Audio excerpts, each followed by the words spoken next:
Hi my friends, welcome back to the GTE channel. I know, I do not like AI-generated voiceovers either. However, I simply do not have a lot of spare time to make and edit videos. Most of the work I do late at night when the family is sleeping, so I simply don't have the opportunity to put a lot of time into creating my own voiceovers. And to be honest, I simply do not like to be on camera. So I thought, just to try it out this way, and see how it plays out. As I hope you might have seen by now, our Puma has passed the safety inspection and is road legal again. We decided a few months ago to get it on the road and to finish a lot of the detailing while driving the car. This way we can enjoy driving the car while summer is still here. This also means that during these early first drives, a lot of small issues and details emerge. This video is about a few of them, mainly ignition and carburation, but also something a lot of you have been asking about the last few years, and that is seeing and hearing the car while driving. So I'll finish this video with some onboard footage. But first, let's dive into some issues I encountered after our first drive that were related to the Petronix SVDA ignition we have mounted on the Puma.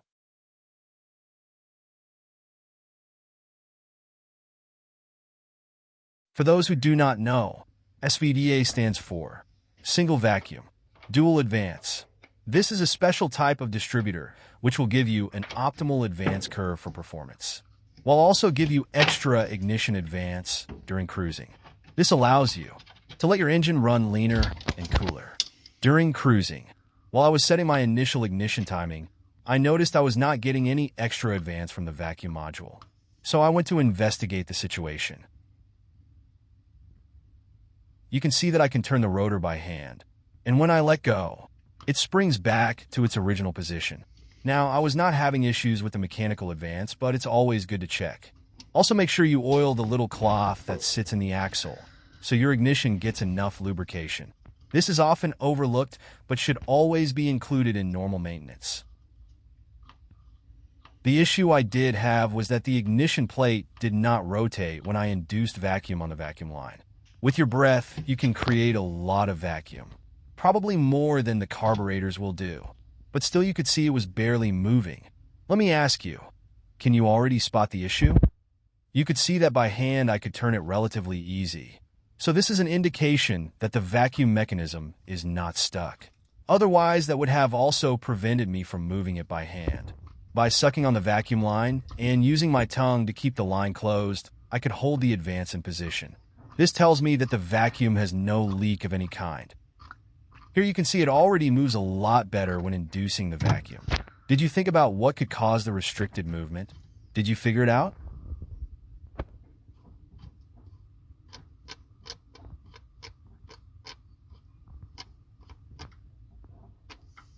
The problem is basically a design flaw of the distributor. The rubber grommet that feeds the power supply into the body is placed weird. It's also pretty bulky. This results in it acting as a bump stop for the ignition advance plate. So a sharp knife solved that issue. Don't cut in those lines though. So, were all my ignition issues fixed now? No, but more on that in a different video. After fitting my new CSP Python exhaust, the engine ran really rough until 3,000 RPMs. So I changed the idle jet from size 52 to 54, and that solved that issue. But more on fine-tuning the carbs in a different video. So now it's time for the thing some of you have been waiting for years. Here you can see I created a little bracket, so I can film with my phone from behind the passenger seat. My 9-year-old son loves making videos about railroad crossings, so I borrowed a few of his camera parts for the sake of making a nice Puma video. Here I am testing the camera setup for the first time. The location is quite good. It allows the camera to be mounted to the body of the Puma. We'll give a nice view from both the inside as the outside of the Puma. So, what could possibly go wrong, right? Well, as it turns out, the location of the camera is exactly behind the rear window. Driving the Puma with the windows open is no issue at all. You hardly notice any wind. However, right behind the window, a little vortex is created, completely ruining the microphone's ability to record some nice sounds. So while I have 30 minutes of great driving footage through some beautiful Dutch villages, the sound is completely useless because my 5-year-old daughter wanted to have the window open. But we'll forgive her for that, as she's so cute.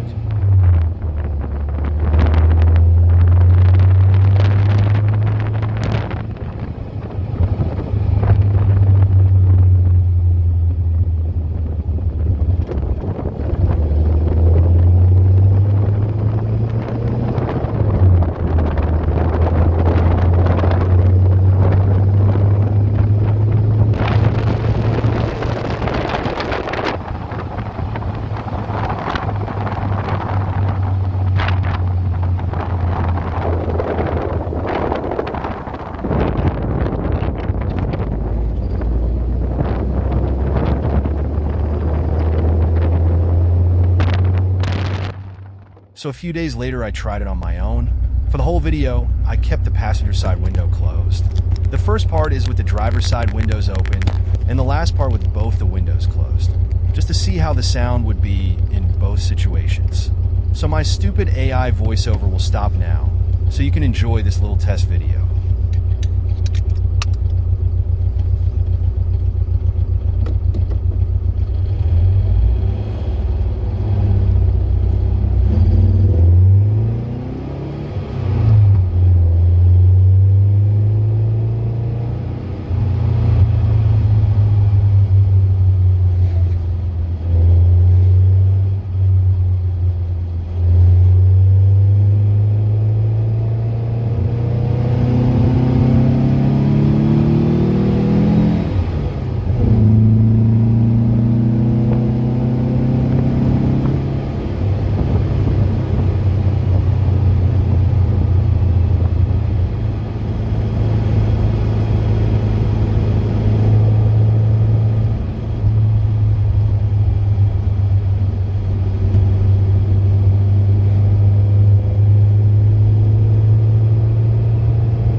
After this shakedown, I made a little list of things I should address.